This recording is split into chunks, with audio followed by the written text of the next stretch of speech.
Votre attention s'il vous plaît. Cet élément est en français. Contactez-nous pour savoir s'il est aussi disponible en la langue de votre préférence. Veuillez aussi noter qu'il est en audio uniquement. Dépourvu de ce fait d'image originaire. Évangile-éternel.com. Si c'est l'évangile éternel que vous recherchez, alors c'est ici. ChristEquality.com. Les cieux sont à la portée de votre main, juste par un simple clic de la souris.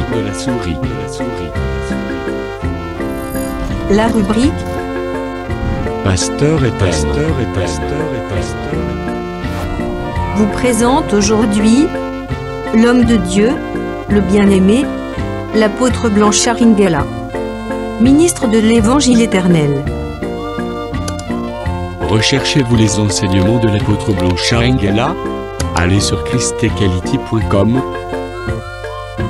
ou sur evangileeternel.com/blancharengala.html. Les enseignements sont disponibles en texte, audio et vidéo. Surtout, ne partez point sans souscrire à l'une de nos chaînes YouTube qui correspond à votre version linguistique. Souscrivez s'il vous plaît. Bonne édification au nom de notre commun Seigneur et Dieu Jésus-Christ. Amen. Paix, grâce et miséricorde de Dieu sur vous, mes compatriotes célestes, dans les noms puissants de notre Seigneur Jésus-Christ. L'épée des fils d'Amon pour l'expiation de Bathsheba. Audio numéro 7. Prenons sans plus tarder le Saintes Écritures. Je suis avec le frère Samuel en son second livre au 12e chapitre. Donc 2 Samuel chapitre 12. Je commence au 13e verset où il est précisément écrit: David dit à Nathan, je péchai contre l'Éternel. Et Nathan dit à David, l'Éternel pardonne ton péché, tu ne mourras point. Mais parce que tu as fait blasphémer les ennemis de l'Éternel en commettant cette action, le fils qui t'est né mourra. Et Nathan s'en alla dans sa maison. L'Éternel frappa l'enfant que la femme d'Uri avait enfanté à David, et il le fut dangereusement malade. David pria Dieu pour l'enfant et jeûna. Et quand il rentra, il passa la nuit couché par terre. Les anciens de sa maison insistèrent auprès de lui pour le faire lever de terre, mais il ne voulut point et il ne mangea rien avec eux. Le 7e jour, l'enfant mourut.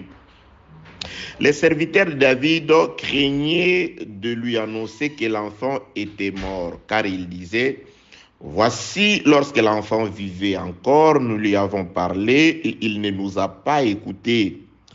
Comment oserons-nous lui dire: l'enfant est mort? Il s'affligera bien davantage. David aperçut que ses serviteurs parlaient tout bas entre eux. Il comprit que l'enfant était mort. Il dit à ses serviteurs: l'enfant est-il mort? Et ils répondirent: il est mort. Alors David se leva de terre, il se lava, soigné, échangea ses vêtements, puis il alla dans la maison de l'Éternel et se prosternant. De retour chez lui, il demanda qu'on lui servît à manger et il mangea. Ses serviteurs lui dirent: qu'est-ce que signifie ce que tu fais? Tandis que l'enfant vivait, tu gênais et tu pleurais. Et maintenant que l'enfant est mort, tu te lèves et tu manges. Il répondit: lorsque l'enfant vivait encore, j'ai jeûné et j'ai pleuré, car je disais: qui sait si l'Éternel n'aura pas pitié de moi et si l'enfant ne vivra pas? Maintenant qu'il est mort, pourquoi gênerais-je? Puis-je le faire revenir? J'irai vers lui, mais il ne viendra pas vers moi. Et David consola Bathsheba, sa femme, et il alla auprès d'elle et coucha avec elle. Elle enfanta un fils qu'il appela Salomon et qui fit aimé de l'Éternel. Parole de notre Seigneur Jésus-Christ. Bien-aimé, ça va faire au total 8 audios pour la première partie de cet enseignement qui tourne tout autour de Bathsheba. La première partie comporte 8 audios et dans la seconde partie, nous en sommes au 7e audio. La première partie s'est intitulée, nous parlons de la même chose, mais les thèmes diffèrent, le titre juste diffère. Qui sauva Bathsheba de la mort? Et dans la seconde partie, le paix des fils d'Amon pour l'expiation de Bathsheba.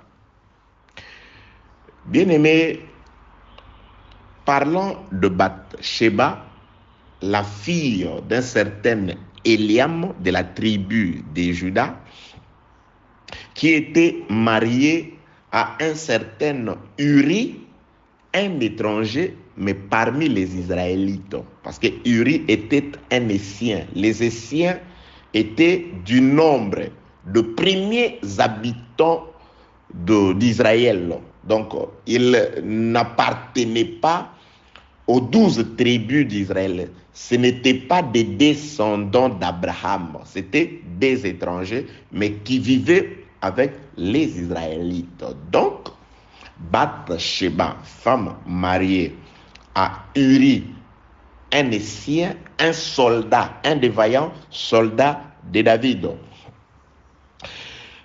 Elle s'est retrouvée pendant que son mari légal, son époux, était absent en guerre contre les Ammonites. Bathsheba se retrouvait dans les lits de David. David, profitant de l'absence du mari de Bathsheba, Uri, coucha avec cette dernière. Et de cet acte-là, Bathsheba devint enceinte. Et lorsque Bathsheba est tombée enceinte, David a fait ce que nous sommes en train d'étudier. Il a fait appeler Uri. Il avait en tête l'idée que Uri couche avec Bathsheba de manière à ce qu'on fasse passer cette grossesse pour une grossesse du mari légal de Bathsheba, Uri. Mais Uri refusa à 2 reprises. Nous allons étudier ça en détail dans la suite du temps. À 2 reprises, Uri refusa de coucher avec Bathsheba. David résolut de passer par autre chose, c'est-à-dire il écrivit une lettre au chef de son armée, Joab, qui était au front, et une lettre qu'il a remise entre les mains d'Uri. Dans la lettre, il était question de la mort d'Uri. Donc, par cette lettre, Uri exécutant la lettre de David le roi, il fit mourir, plutôt je dis Joab, le chef de l'armée, exécutant la lettre de David le roi, Joab fit mourir Uri, le mari de Bathsheba. Lorsque Uri est mort,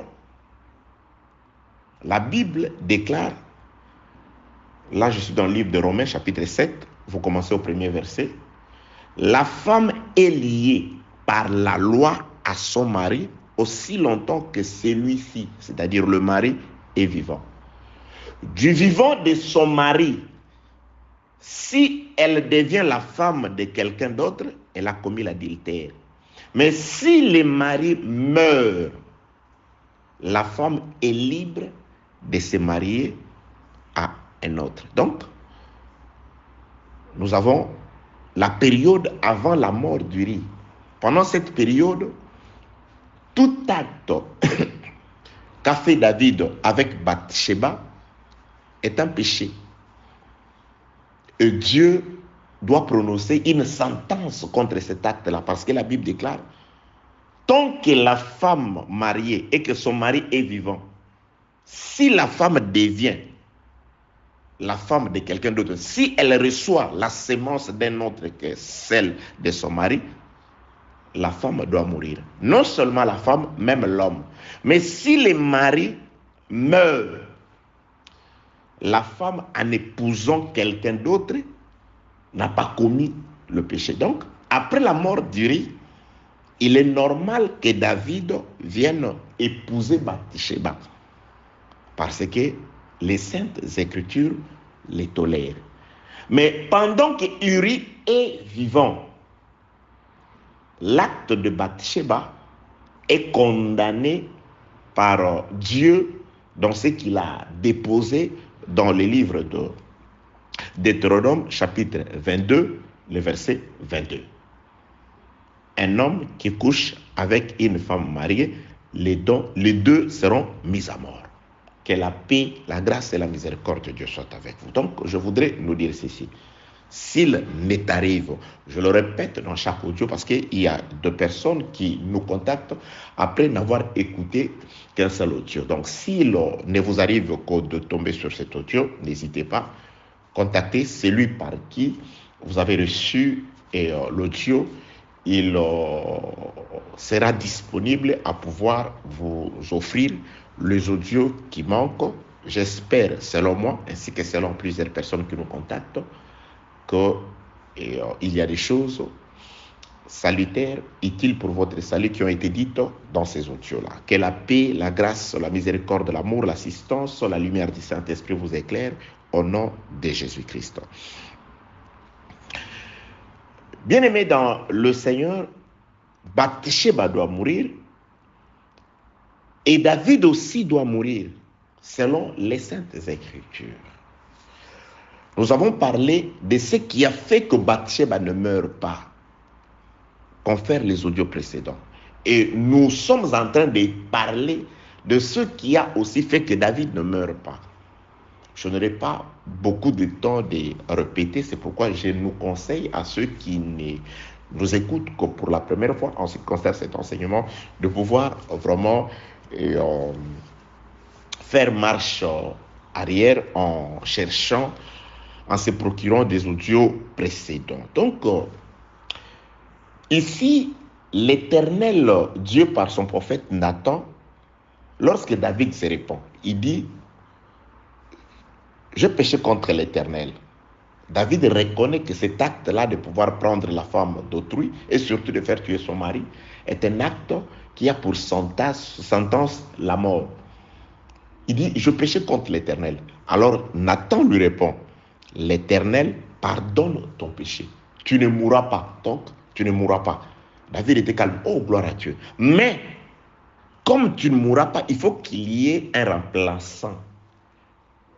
Quelqu'un doit mourir à ta place. C'est pourquoi nous disons toujours, le châtiment qui nous accorde la paix aujourd'hui est tombé sur quelqu'un d'autre.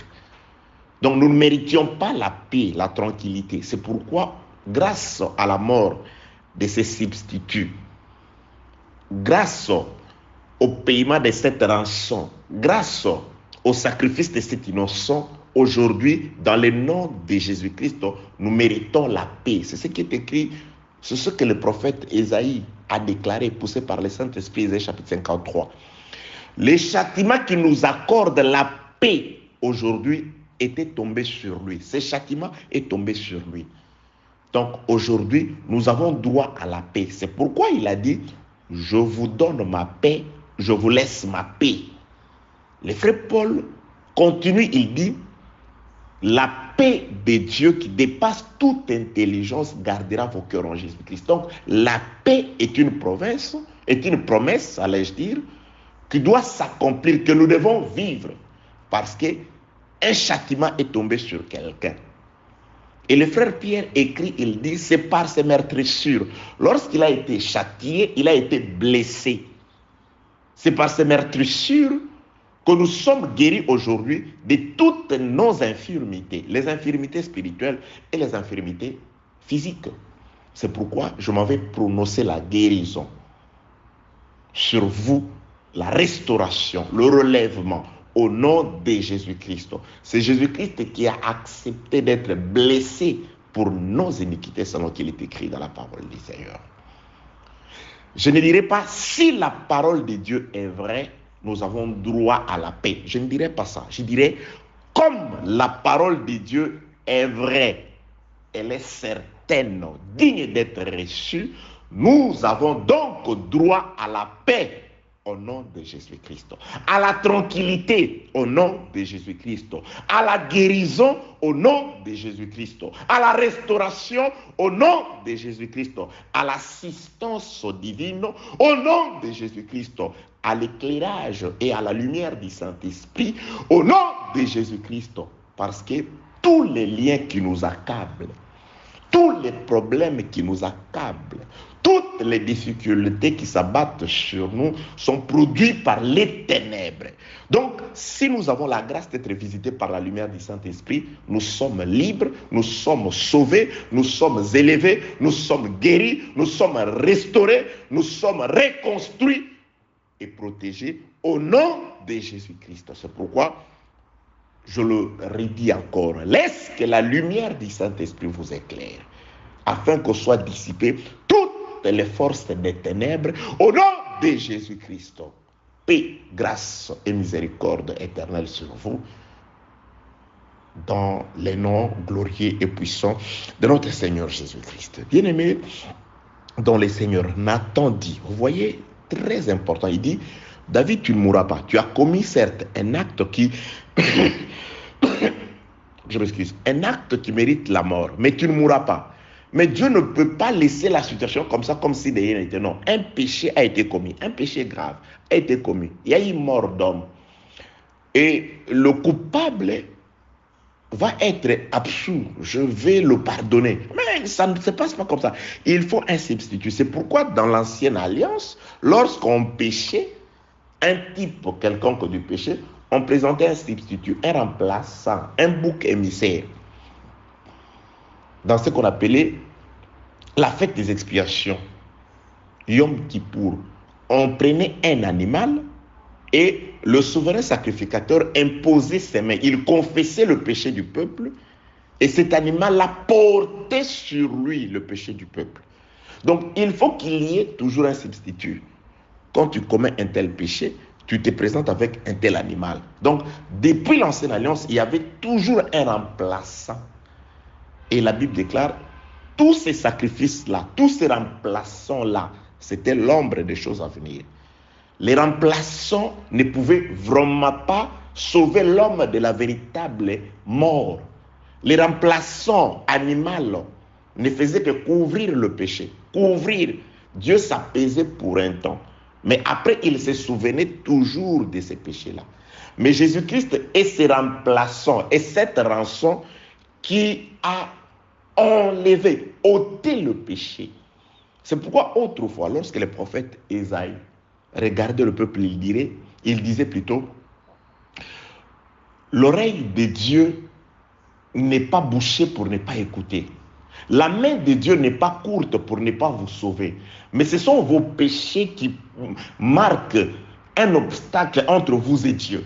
Donc le péché empêchait Dieu de pouvoir écouter les cris de son peuple. Le péché empêchait la main de Dieu de pouvoir secourir le peuple. Mais gloire soit rendue à Dieu, selon qu'il est écrit, le Fils de l'homme est apparu afin de détruire les œuvres du diable.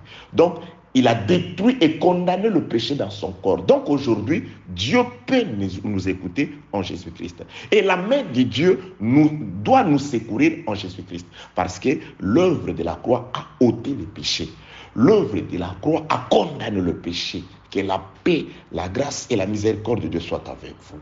Que Dieu écoute vos prières. Que la main puissante de Dieu agisse sur vous pour vous relever afin d'accorder toutes les solutions disponibles dans votre problème au nom de Jésus-Christ. Voilà la joie, bien-aimés dans le Seigneur, d'être en Jésus-Christ. Le substitut idéal, celui sur qui notre châtiment est tombé, celui qui a accepté de prendre notre place. La mort nous était réservée, le châtiment nous était réservé. Le frère Paul écrit aux Corinthes, il dit, de riche qu'il était, il s'est fait pauvre afin de pouvoir nous enrichir. Je répète, cette parole est certaine et digne d'être reçue. Moi, je ne mets pas Dieu en défi pour dire, si la parole de Dieu est vraie, laisse que nous puissions vivre ces promesses. Donc, j'ai dit, comme la parole de Dieu est vraie, nous sommes dans le droit de vivre toutes les promesses glorieuses de Dieu décrites dans les Saintes Écritures. Paix, grâce, miséricorde de Dieu sur vous, au nom de Jésus-Christ. Donc, Dieu par Nathan dit à David, Dieu épargne ta vie, mais contre celle de ton fils, contre celle de l'enfant qui te naîtra. Donc, le fils meurt à la place du père. Nous avons expliqué toutes ces choses. Je répète, ça c'est l'audio numéro 7. Donc, dans les audios précédents, beaucoup de choses merveilleuses qui vous ont édifié ont été dites par la grâce du Seigneur. Nous l'avons toujours dit.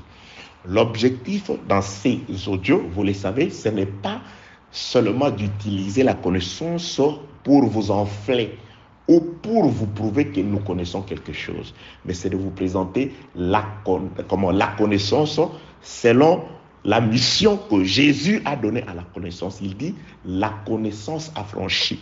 Je voudrais par le Saint-Esprit que la connaissance des Écritures que Dieu nous donne, vous et moi, à travers moi, nous affranchisse de toute espèce de joug, de toute espèce de lien, de chaîne, d'esclavage qui nous retenaient autrefois loin de notre véritable destination ou destinée.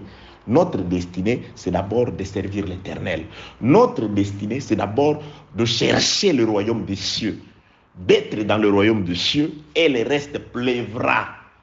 Le reste viendra. C'est que nous nous retrouvions d'abord à l'adresse voulue par Dieu pour nous. Et il n'y a que l'évangile qui connaît cette adresse, il n'y a que l'évangile à travers le ministère qui puisse nous conduire vers cette adresse, afin que nous puissions demeurer avec lui. Parce qu'il avait promis, disons, là où sera le maître, c'est là où sera son serviteur. Le maître est dans la parole et le serviteur doit aussi vivre dans la parole. Laisse que la lumière du Saint-Esprit, au nom de Jésus-Christ, vous ramène dans la tranquillité de la connaissance, qui vous fasse asseoir dans l'exactitude de la parole, de manière à ce que quand vous allez parler et agir, que le monde sache que Jésus-Christ est vivant. Parce que, bien-aimés dans le Seigneur, c'est par nous que Jésus-Christ, que la parole de Dieu doit être vue comme vraie. C'est par nous que le monde doit connaître que toutes les promesses de Dieu sont réelles. C'est par nous que le monde doit comprendre que Dieu qui est esprit vit, agit, bouge, transforme, guérit, restaure, relève au nom de Jésus-Christ. Bien-aimés dans le Seigneur, voilà ce qui se passe. Tout autour de Bathsheba, il y a aussi David. Les deux sont coupables et doivent mourir d'après Deutéronome 22. Pourquoi? Parce que David couche avec une femme mariée. Mais dans les deux cas, nous avons étudié pour Bathsheba pourquoi elle ne meurt pas. Nous allons continuer. Et pour David, pourquoi il ne meurt pas? Parce que Dieu choisit de sauver David, de faire trouver grâce à David par la mort, par un substitut. Les substituts, c'est les fils. Et nous avons compris que le péché de David est expié par la mort du fils. Mais les fils ne meurent pas aussitôt que la prophétie sort. La prophétie vient que le fils va mourir. Et la mort du fils sauve le père. C'est comme le jour où Adam a péché. Lorsque Adam pêche, quand Dieu parle, Dieu a chassé Adam avec des paroles de colère. tel que tu cultiveras la terre, elle te produira des épines, c'est à la sueur de ton front que tu mangeras. Ça, ce n'est pas la bénédiction, bien-aimé, c'est la malédiction.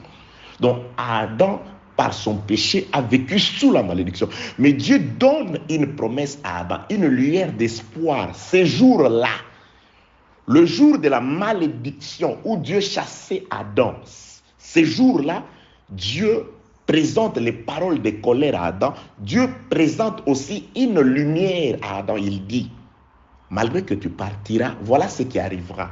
Je mettrai l'inimitié entre la postérité de la femme, quand il parlait à Ève, et la postérité des serpents. La sémence de la femme, la postérité, c'est-à-dire un fils sortira de vous, Adam et Ève. Et ce fils-là, il va écraser la tête de celui qui vous a fait chuter aujourd'hui, la tête du serpent. Le serpent qui vous a entraîné aujourd'hui dans la malédiction, dans le malheur.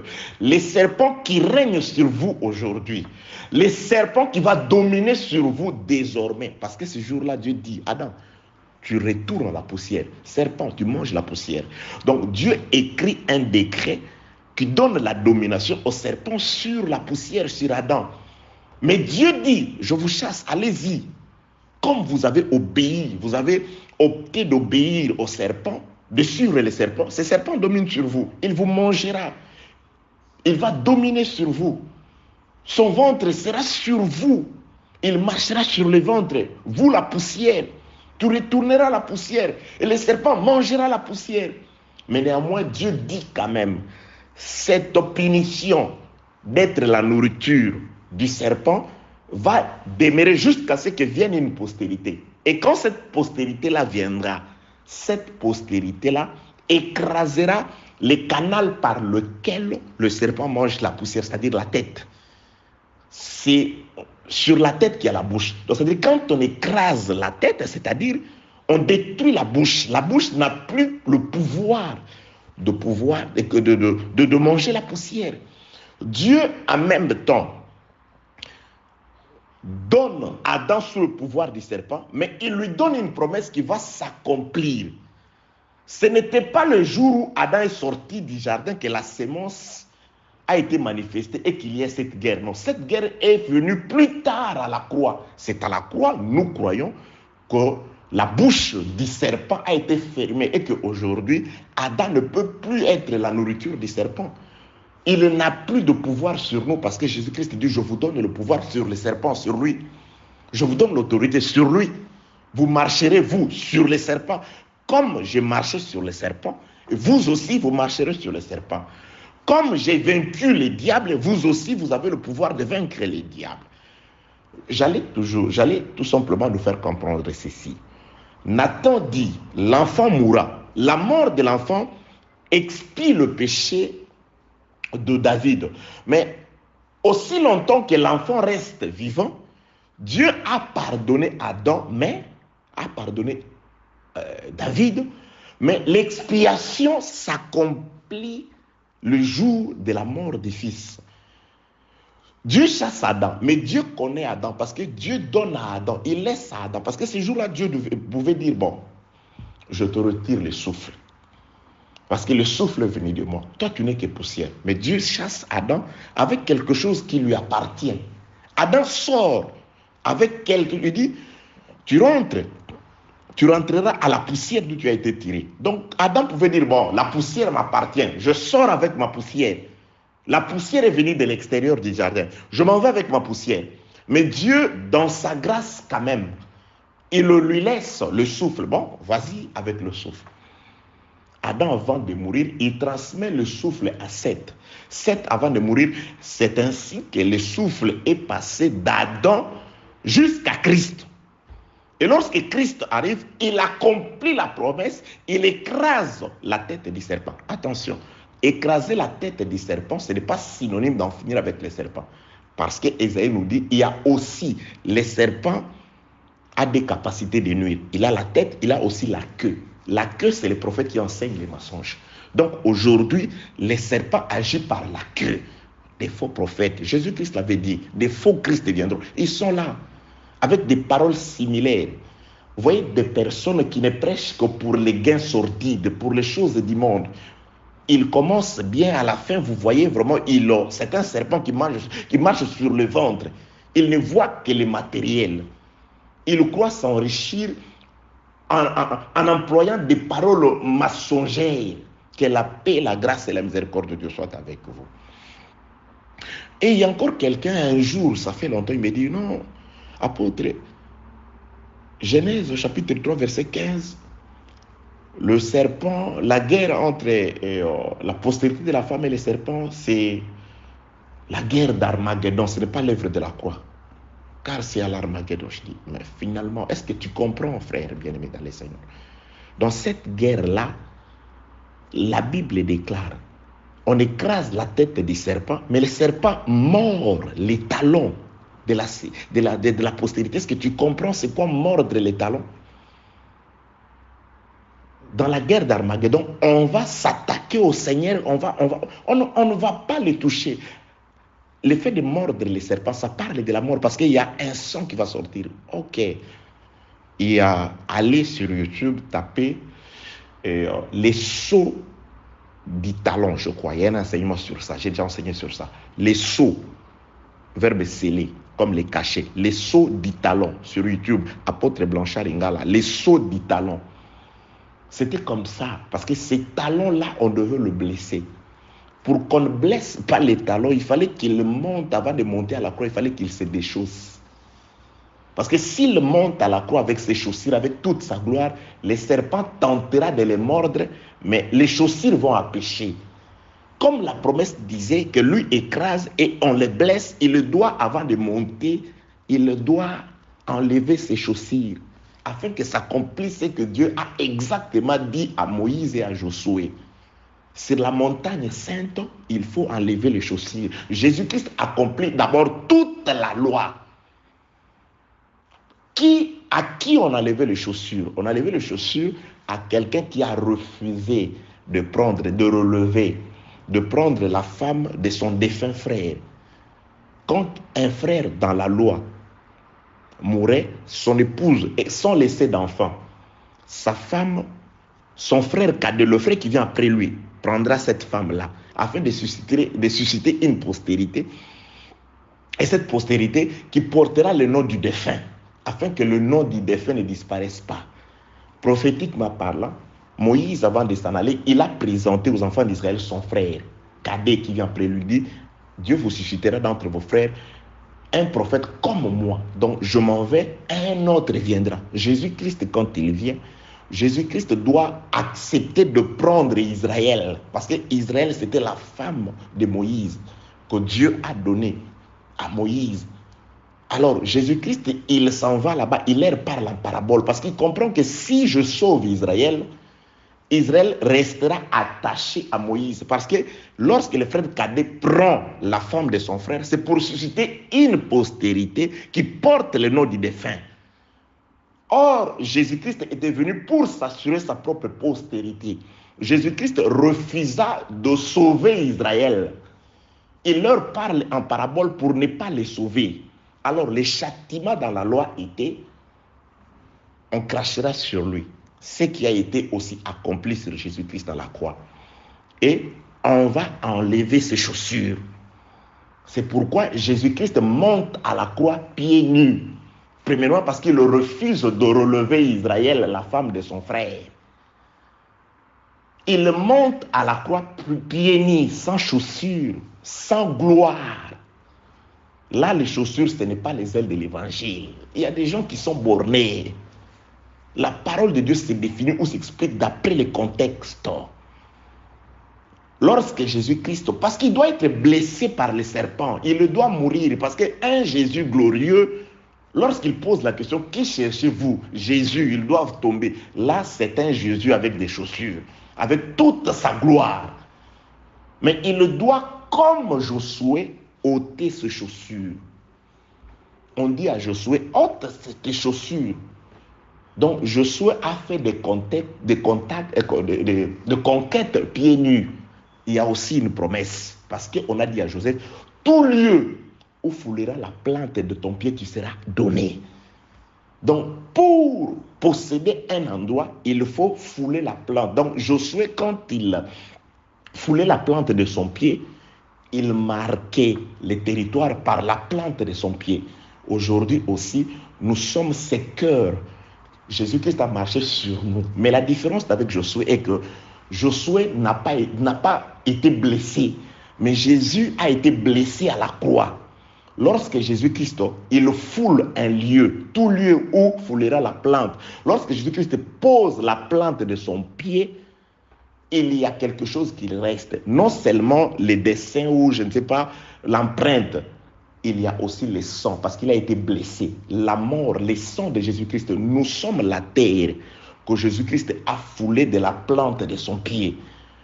Nous avons l'empreinte et le sang de Jésus par rapport à l'œuvre de la croix, le sang de la croix, c'est-à-dire la vie de Jésus, l'enseignement de Jésus. Le sang de Jésus, c'est le sceau du talon de Jésus. Que la paix, la grâce et la miséricorde de Dieu soient avec vous. Dieu est merveilleux. Il a caché de merveilles dans les Écritures pour votre salut. C'est pourquoi il a dit, vous connaîtrez la vérité. La vérité n'est pas à la disposition de tout le monde. Vous devez la connaître. Les sceaux du talon. Nous sommes scellés par Jésus-Christ et nous portons la marque de Christ, la marque de la mort de Christ, la vie de Jésus, le sang de Jésus. Et cela est arrivé parce que lorsqu'il a écrasé la tête du serpent, il a été blessé. La blessure de Jésus permet à ce que lorsque avec la plante de son pied, il marche sur ton cœur, car c'est toi le territoire à conquérir. Quand il marche sur toi, on doit voir la trace de la mort de Jésus, du combat de Jésus. Parce que le combat de la croix l'a blessé. Il a été blessé par qui? Mais par les serpents, à cause de nos iniquités. Isaïe 53. Que la paix, la grâce et la miséricorde de Dieu soient avec vous. Il y a la cohérence dans les Écritures. Donc, Genèse 3,15, ce n'est pas Armageddon, c'est l'œuvre de la croix. Que la paix de Dieu. Bien aimé, il faut faire asseoir chaque promesse à sa place. Aujourd'hui, il y a des gens qui vont dans, entre guillemets, les temples pieds nus. C'est écrit, mais le problème, c'est qu'ils ne comprennent pas où faire asseoir la promesse. Il y a des pratiques qui se font, même dans certaines églises dites des saints. C'est parce qu'on ne parvient vraiment pas à faire asseoir la promesse en son temps et à son peuple. Parce qu'il y a des promesses par rapport au temps et par rapport à un peuple donné. Que la paix, la grâce et la miséricorde de Dieu soient avec vous, bien-aimés dans le Seigneur. Ok, ce n'était qu'une parenthèse. YouTube, Apôtre Blanchard Ingala, les sceaux du talon. Je crois que je n'ai pas oublié les thèmes. C'est comme ça. C'est juste, je crois, une prédication comme ça où je parlais de ces choses en détail. Voilà. Je disais ceci. Il existe une période entre le temps où la prophétie sort et la prophétie s'accomplit. Nathan dit, l'enfant qui t'est né mourra. On détermine, on scelle le sort de l'enfant. Le sort de l'enfant est scellé, que cet enfant doit mourir. C'est pourquoi Jésus-Christ, dans le livre de Jean, chapitre 12, il dit aux apôtres clairement, voici l'heure pour laquelle je suis arrivé est venue. L'heure pour laquelle je suis venu est arrivée. Oui, c'est comme ça. Lorsque Jésus-Christ, dont les sorts étaient scellés, il révèle ses sorts à ses disciples. Il dit, allons à Jérusalem afin que le Fils de l'homme soit livré aux païens et qu'il le tue. Pierre veut marcher contre ses sorts, contre la prophétie de Nathan. Pierre dit, ne plaise à Dieu, tu ne mourras pas. Pierre ignore que c'est la mort de Jésus qui va accomplir la prophétie de Genèse 3,15. C'est-à-dire, le serpent, on doit briser sa gueule par laquelle il mange la poussière. Tu mangeras la poussière, mais on doit écraser la tête. C'est pourquoi aujourd'hui, pour nous qui croyons en Dieu par Jésus-Christ, Il a la tête écrasée. C'est juste la queue qui est en train de gesticuler. C'est le mouvement de la queue. Et la queue, c'est le prophète qui enseigne les mensonges. C'est pourquoi si vous avez la vérité, vous avez la connaissance exacte, cette connaissance-là vous donne la supériorité sur ces prophètes-là. Bien aimé, il n'existe pas de plus grand trésor que la connaissance de Jésus. La Bible déclare c'est la clé qui ouvre tous les trésors. La supériorité sur les nations, c'est par la connaissance. Bien aimé, je m'en vais nous dire ceci. Les nations du monde, je prends un exemple du monde. Les nations du monde, on appelle nations développées, c'est par rapport à la connaissance. C'est là où la science est développée, c'est là où les gens s'appliquent à connaître plus, c'est là où on fait des recherches, c'est là où on fait des innovations, des créations. En ce qui concerne la sécurité, je ne sais pas, l'économie et consorts. Les pays développés, on dit la Chine est développée, c'est parce qu'ils font usage de la connaissance. Aujourd'hui, la Chine, petit à petit, je ne sais pas, on dit devenir la deuxième puissance du monde. Vous allez, vous trouvez tout ce qu'il y a à l'extérieur. Les Chinois ont ramené cette connaissance ici. Les États-Unis est développé, je ne sais pas, c'est la première puissance en matière d'armée consort. Là-bas, vous avez des drones, vous avez la Russie, c'est-à-dire c'est l'application. Qui a la connaissance à la supériorité, bien aimé dans le Seigneur. Qui a la science à la supériorité, à la manière des hommes. C'est pourquoi la supériorité, le pouvoir de Jésus-Christ s'est traduit aussi par la connaissance. Si vous avez la connaissance, mais il est facile de comprendre que mais ça, c'est un petit serpent qui marche sur le ventre. Quand un prophète il fait des incantations, vous comprenez ça, c'est un faux prophète. Quand un pasteur commence son enseignement bien, le 6e jour, il commence à présenter vraiment les besoins pour lesquels il s'est déplacé, de chez lui jusqu'au pays où, je ne sais pas, dans la ville où il commence à vous dire, voilà, moi, vous comprenez directement tout ce qu'il avait dit, c'était juste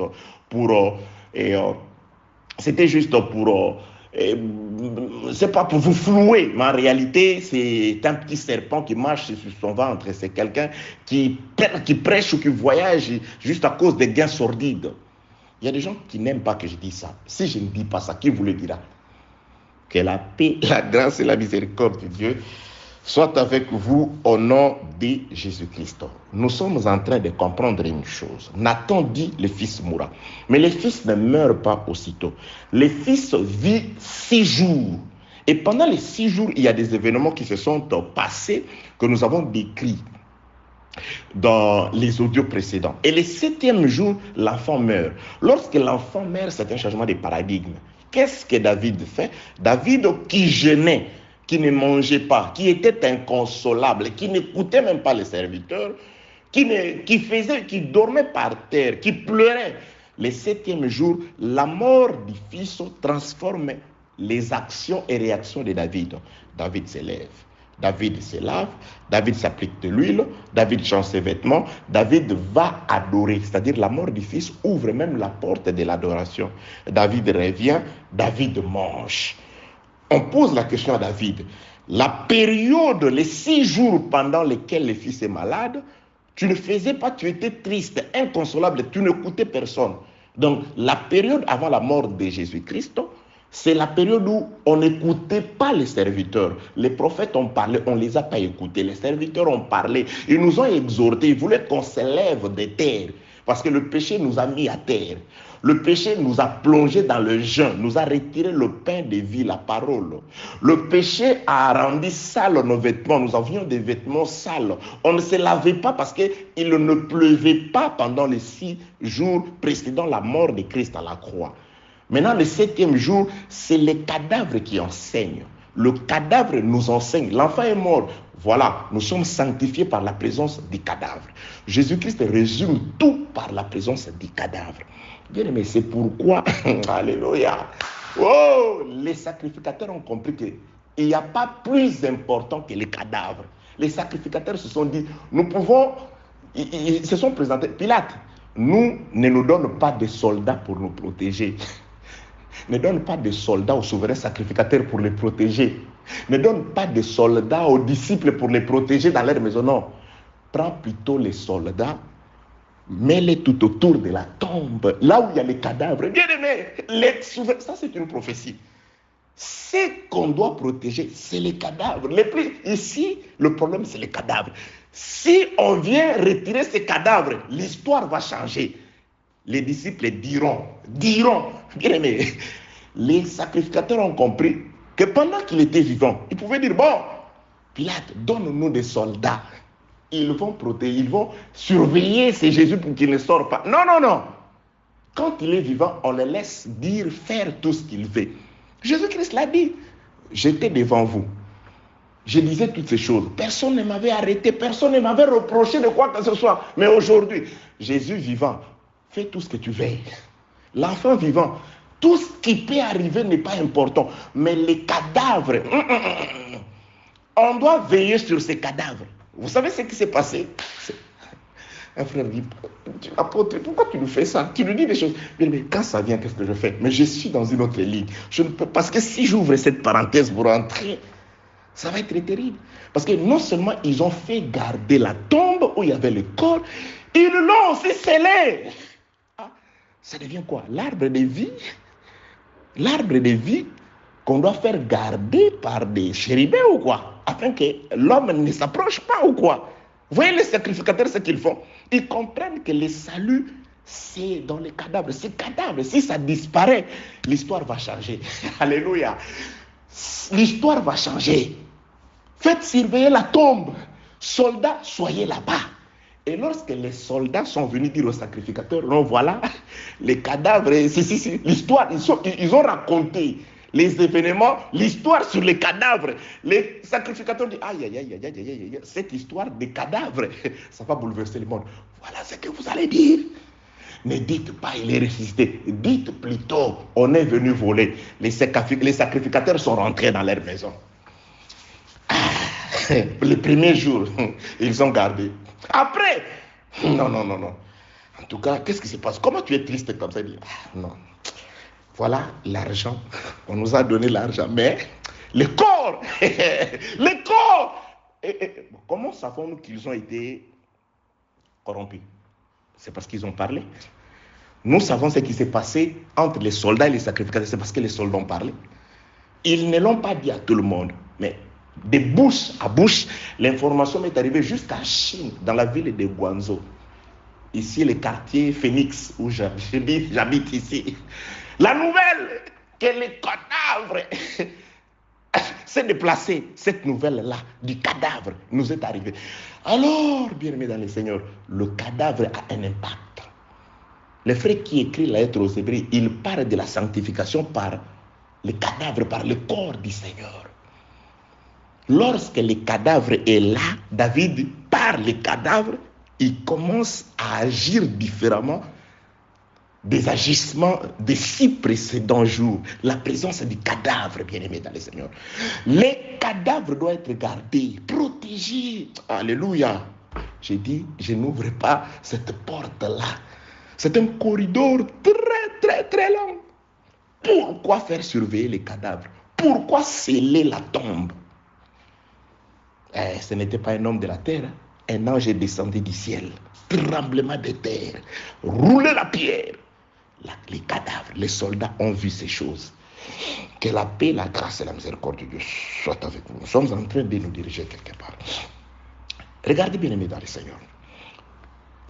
La présence du cadavre fait prophétiser David. David dit quelque chose. Il dit, on lui pose la question, mais pourquoi agit-il comme ça? Il dit, bon, j'agis comme ça parce que il est parti. Lui, il ne revient plus. Mais c'est moi qui irai les rejoindre. Donc, lorsqu'il y a les cadavres, Jésus-Christ, quant à la chair, est parti. Il ne revient plus quant à la chair. C'est nous qui nous préparons par la présence du cadavre pour aller rejoindre le Fils. Parce que quand David disait qu'il est parti, le cadavre était là. Enfin, le Fils est mort. Pas était mort, est mort. Le cadavre est là, mais l'esprit est parti. Père, je remets mon esprit. L'esprit est parti. Donc, nous nous préparons aujourd'hui pour aller rejoindre l'esprit. Mais le cadavre est au milieu de nous. Là où est le cadavre, c'est là où nous nous assemblons. Là où est la parole pure. Là où est l'enseignement salutaire. L'enseignement de Jésus, basé sur les Saintes Écritures, basé sur la vérité qui a franchi. C'est là où nous on s'assemble.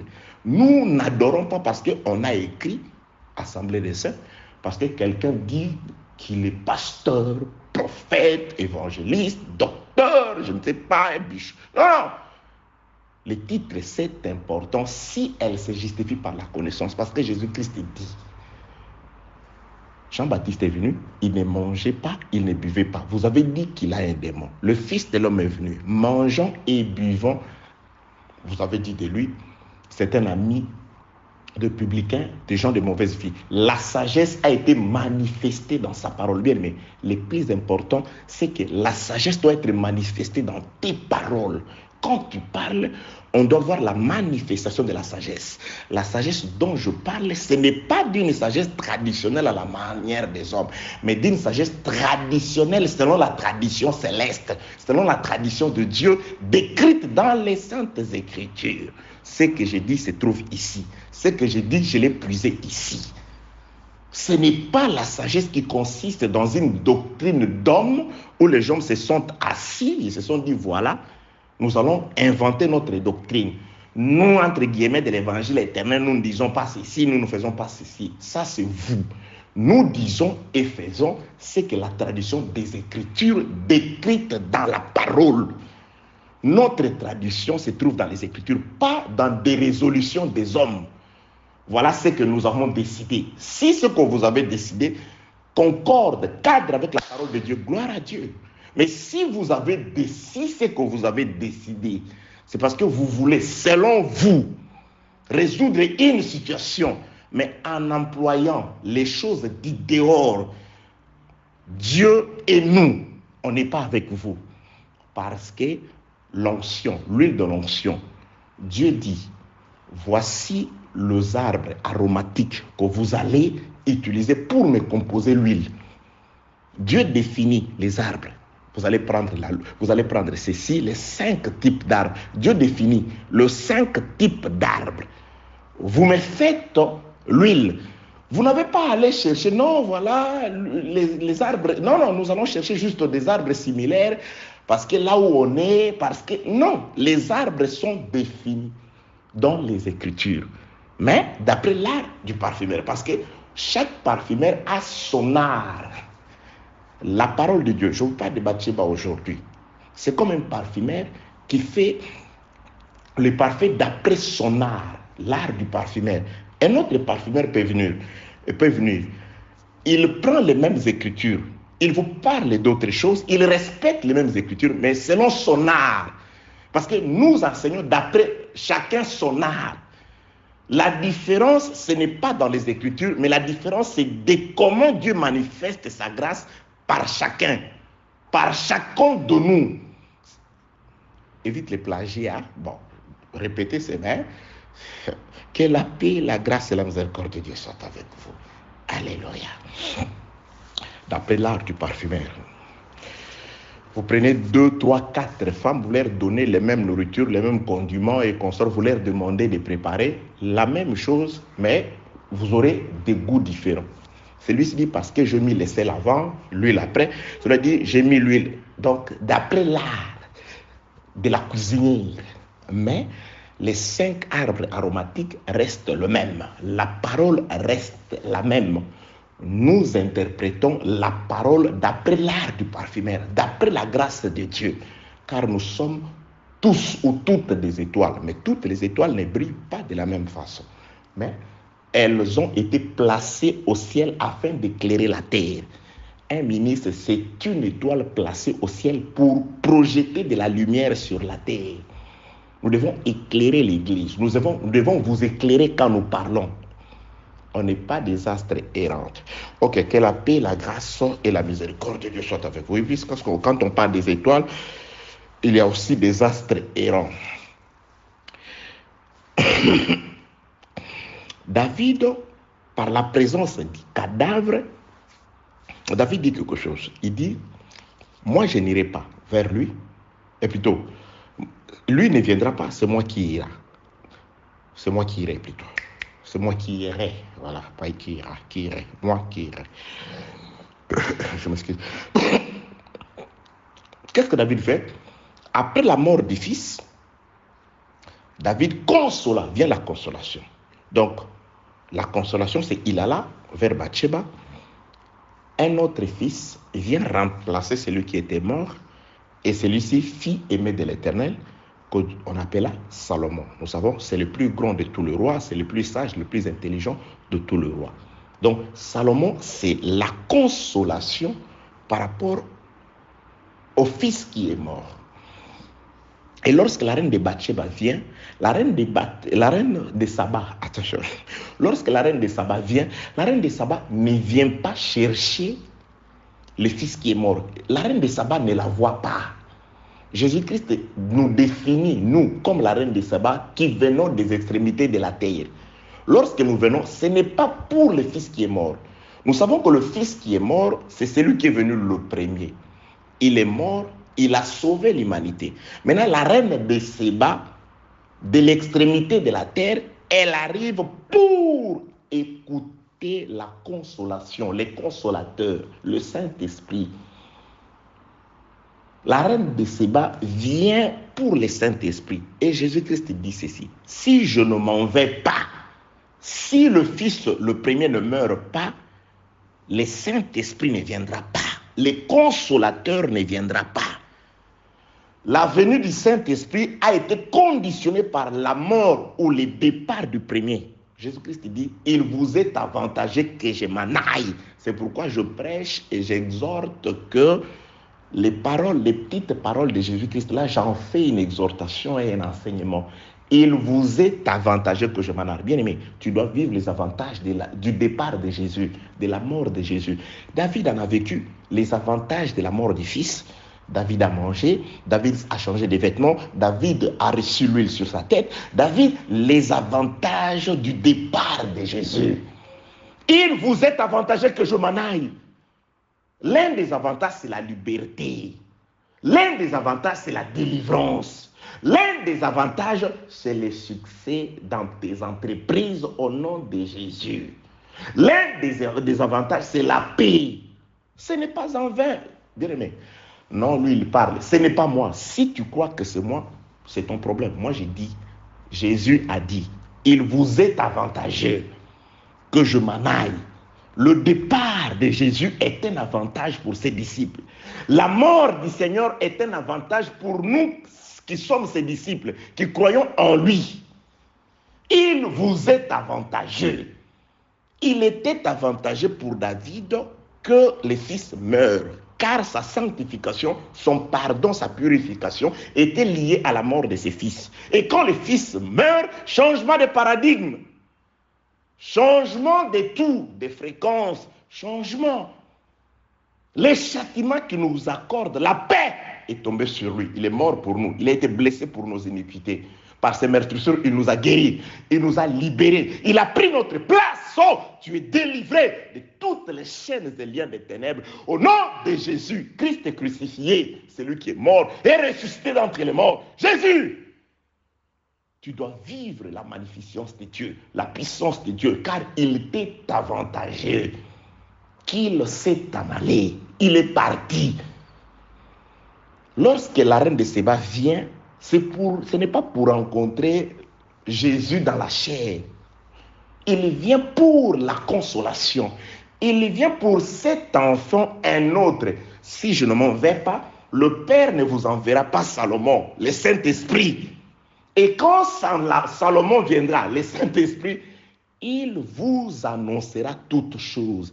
C'est pourquoi à Salomon a été donnée la sagesse, l'intelligence, de parler sur les animaux, de parler sur les arbres. À Salomon, il a été donné l'intelligence de résoudre des énigmes. À Salomon, lorsque le Saint-Esprit vient, il vous enseignera. C'est pourquoi Salomon était un prince de paix, mais un enseignant de la sagesse. Là où il y a le Saint-Esprit, il y a la paix, la tranquillité, et il y a l'enseignement de la sagesse. Il y a l'exposition. C'est ça la présence de Salomon, la consolation de Bathsheba. Que la paix soit avec vous au nom de Jésus-Christ. Je reviens un peu en arrière pour vous prendre 10 ou 15 minutes. David rencontre une femme mariée. Mais attends, je nous prends une écriture. Je nous prends Deutéronome, cette écriture, chapitre 22. Où es-tu? Deutéronome, je suis en train de chercher, patientez. Deutéronome, chapitre 22. Je prends le 23e verset. Deutéronome 22, 23. Nous sommes toujours dans les chocs entre David et Bathsheba. Je résume. David couche avec une femme d'autrui. La sentence, c'est la mort. Je m'excuse. Dieu dit à David, toi tu ne mourras pas, mais cet enfant mourra. Et la mort de cet enfant sanctifie le pécheur, parce que ce qui a commis le péché, c'est le Père, Adam. Et Jésus qui sort des entrailles d'Adam, un des descendants d'Adam, par Joseph, c'est Jésus, par sa mort, il sanctifie Adam, c'est-à-dire l'humanité. Donc la mort du Fils sanctifie le Père, sanctifie l'humanité. Ce Fils-là dont la mort sanctifie l'humanité, c'est un Fils né hors mariage. Oui, hors mariage. Oui. C'est la femme a laissé son mari, celui qui avait doté pour elle, Uri. Elle est allée chercher un autre. L'enfant né d'un autre, qui est le vrai mari, cet enfant-là sanctifie le péché d'un homme, d'un roi. Prenons un autre passage d'écriture. Je commence d'abord par Deutéronome chapitre 22 au 23e verset. Si une jeune fille vierge est fiancée et qu'un homme la rencontre dans la ville et couche avec elle, vous les amènerez tous deux à la porte de la ville et vous les lapiderez et ils mourront. La jeune fille pour n'avoir pas crié dans la ville et l'homme pour avoir déshonoré la femme de son prochain. Tu ôteras ainsi les mâles du milieu de toi. Je commence l'explication de quelque chose que je pourrais peut-être finir dans le tuyau prochain. Ici, on parle, en Israël, le fiançailles, ce n'est pas comme avec toi. Christ nous a fiancés par la dot qu'il a payée à la croix. Donc en Israël, une fiancée était une femme pour laquelle on a déjà doté. Nous allons lire la preuve. On parle de Marie comme la fiancée de Joseph, mais Dieu dit, va prendre ta femme. C'est parce qu'en Israël, d'après la loi, la fiancée c'est une femme pour laquelle on a déjà doté. Et les fiançailles est la période où on prépare la femme avant d'aller se marier, s'unir, se rencontrer avec son mari. La période de préparation. Cette période était conditionnée par la dot. Donc une femme, c'est déjà une fiancée, c'est déjà une femme mariée, mais qui n'est pas encore unie avec son mari. À la croix, il nous a fiancés. Paul dit, dès Corinthiens chapitre 11, du premier verset, vous descendez. Je vous ai fiancé à Christ pour vous présenter à lui. Oui, comme une vierge pure. Donc, à la croix, c'était le fiançailles par la dot qui était sa vie qu'il a donnée. Il a donné sa vie, mais il nous a laissé entre les mains des eunuques afin que nous soyons préparés. Donc, cette période entre l'œuvre de la croix et l'enlèvement, c'est-à-dire et le temps où nous irons nous marier. Les mariages, c'est aussi l'unité, mettre en accord des choses. Nous irons nous unir à lui. Cette période, c'est les fiançailles. Mais nous sommes sa femme parce qu'il nous a déjà pris par la dot qu'il a payée. Donc, nous n'attendons que le mariage, l'unité, que nous soyons ensemble, que les corps s'unissent à la tête qui lui est. Pourquoi je dis ça? Parce que la même loi s'applique pour une femme et une fiancée. C'est-à-dire, si un homme croise une fiancée, cet homme-là couche avec cette fiancée, les deux mourront. Donc, c'est la même chose. Prenons ce que dit Luc et Matthieu. Luc et Matthieu. Vous me dites quoi? Luc au chapitre 1er. Attendez.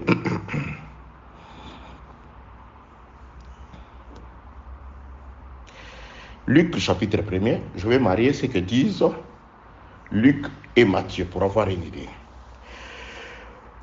Luc chapitre 1er, le verset 26e. Au 6e mois, l'ange Gabriel fut envoyé par Dieu dans une ville de Galilée appelée Nazareth, auprès d'une vierge fiancée à un homme de la maison, suivez très bien, auprès d'une vierge fiancée à un homme de la maison de David, nommé Joseph. Le nom de la vierge était Marie.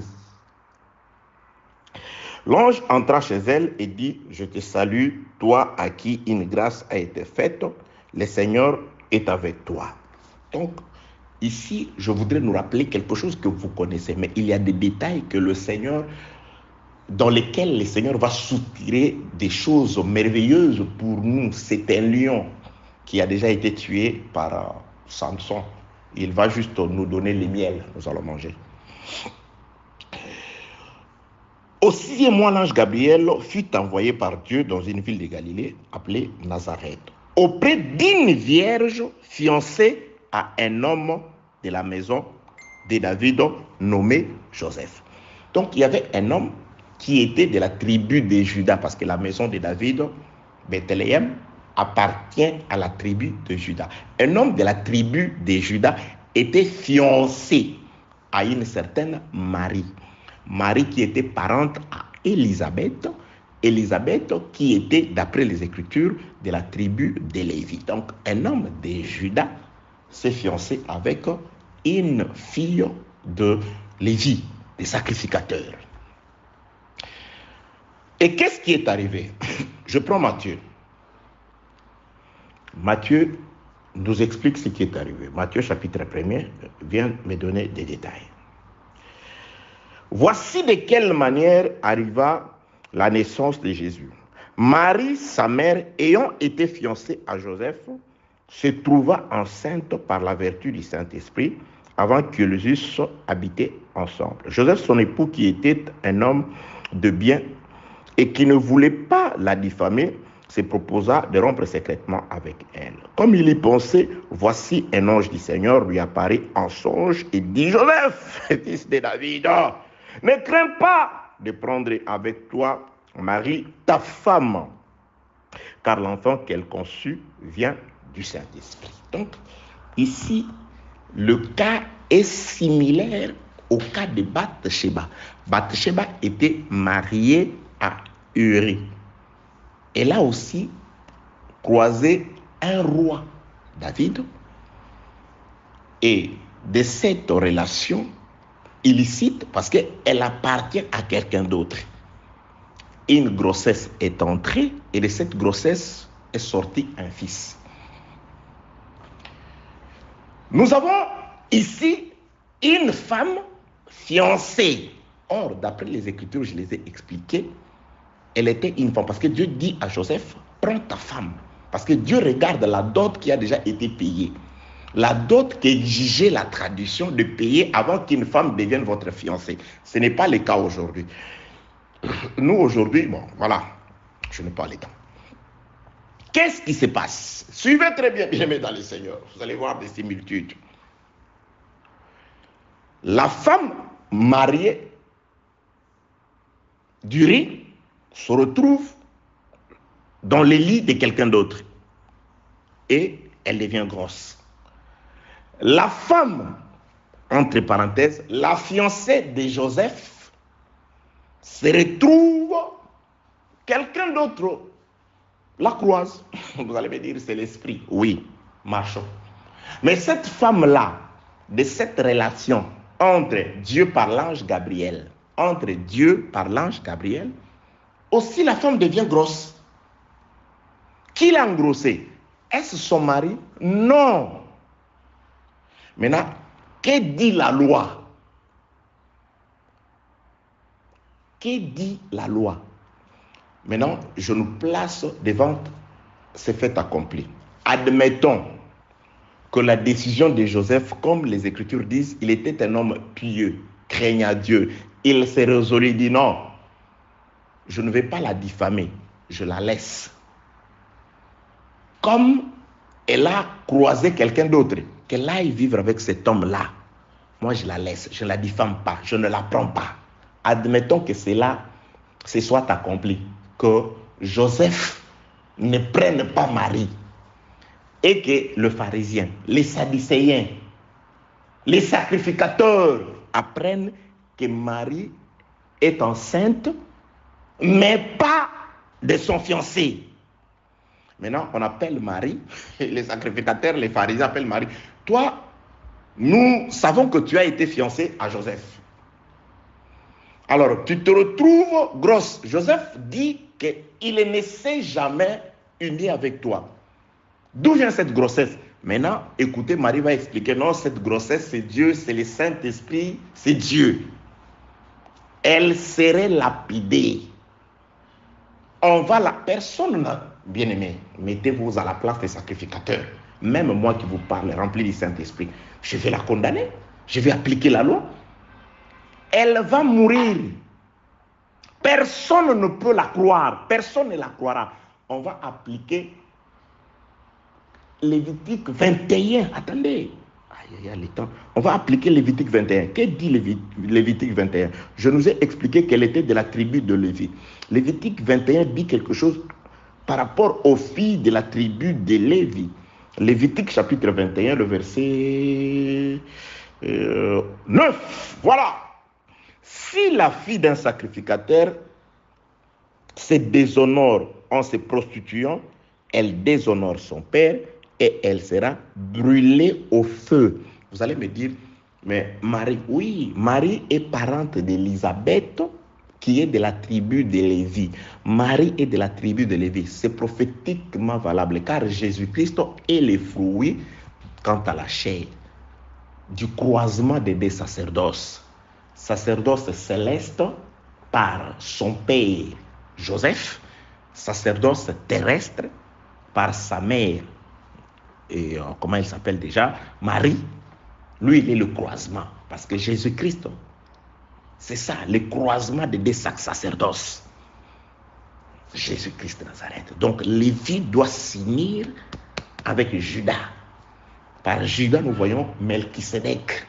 Par Lévi, nous voyons les sacerdoces aroniques de Moïse, de la terre. Ce croisement-là, boum, a produit Jésus. Pouf, le ciel et la terre. C'est le mariage entre le ciel et la terre. C'est le premier fruit entre le ciel et la terre. C'est pourquoi on l'appelle aussi les prémices de la terre, Jésus. Lorsque le ciel, sacerdoce de Juda, par Melchisédek, le roi de Salem, a fécondé la terre, sacerdoce de la terre, lévitique, les premiers fruits, les prémices de la terre, c'est Jésus. Il est le prémisse, c'est Jésus. Et nous avons l'esprit du prémisse. Ok, bien-aimé dans le Seigneur. Donc, la fille d'un sacrificateur qui déshonore son père en se prostituant, c'est-à-dire en allant accepter une autre sémence que celle de son mari, doit être brûlée. Donc, imaginez-vous, on place, vous allez vous imaginer, on place Marie. Marie, tu es grosse. Joseph refuse. Maintenant, Marie va dire, non, ce n'est pas lui. Ok, déjà, nous, la famille, avons reçu la dot de Joseph. On va appliquer Deutéronome 22, 23. Qui est cet homme-là? Bon, comme elle a caché son mari, le problème de l'homme, nous verrons après. Mais nous allons d'abord à elle la lapider. Bien aimé, aucun pharisien digne de ce nom, aucun sacrificateur digne de ce rang-là ne peut accepter qu'on lui fasse avaler que voilà, elle est sous la vertu du Saint-Esprit. Non, on n'accepte pas. Marie doit être lapidée, elle doit mourir. Pourquoi? Oui, pour des raisons. Elle est mariée à Joseph. Qui qu'il soit, même Dieu, quand il vient prendre la femme d'autrui, Dieu prend la femme d'autrui. Le Saint-Esprit, tu seras couvert sous l'ombre du Saint-Esprit, l'Esprit du Seigneur. Mais comment? Pourquoi tu n'as pas choisi une femme qui n'est pas fiancée? Dieu sait. Pourquoi tu n'as pas choisi une femme qui n'est pas fiancée, une femme libre? C'est là où vont s'ouvrir des portes, bien-aimés dans le Seigneur. Vous allez comprendre beaucoup de choses. Que de ce qui a été interdit dans la loi, c'est cacher aussi la vie.